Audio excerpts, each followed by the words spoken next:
आपण microwave ablation करतोय एंडोमेट्रियमचं. तिचं वय आहे 40. 40 नंतर अनेक स्त्रियांना खूप जास्त ब्लिडिंग आणि ते कधी कधी अनियंत्रित असतं, याचा त्रास होत असतो. बऱ्याच वेळेला आम्ही मिरिना इन्सर्शन ॲडवाईस करतो. मिरिना म्हणजे गर्भाशयामध्ये ठेवणारं एक डिव्हाइस आहे. ते घातल्यानंतर ब्लिडिंग खूप कमी होऊन जातं. पण कित्येक वेळेला फ्लो खूप जास्त असेल तर मिरिना ब्लिडिंग बरोबर बाहेर येऊन जाते. याचाच अर्थ मिरिना फेल होते. मग डॉक्टर आपल्याला हिस्टेरेक्टमी म्हणजे युट्रस काढण्याचा सल्ला देतात. पण कित्येक स्त्रियांना गर्भाशय काढून टाकायचं नसतं. अशा वेळी एक आधुनिक पर्याय उपलब्ध आहे, तो म्हणजे इंट्रायुट्राईन मायक्रोवेव्ह ॲब्लेशन. ही डे केअर प्रक्रिया आहे.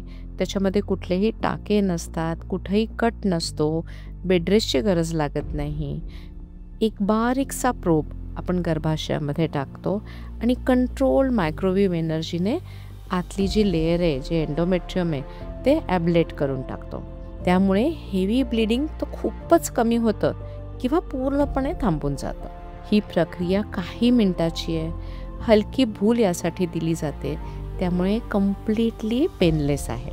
बहुतेक महिलांना आपण त्याच दिवशी घरी पाठवतो, जशी आज ही जाणार आहे. तर गर्भाशय सुरक्षित ठेवून ब्लिडिंगवर डेफिनेटिव्ह नियंत्रण करणारा हा एक आधुनिक उपचार आहे.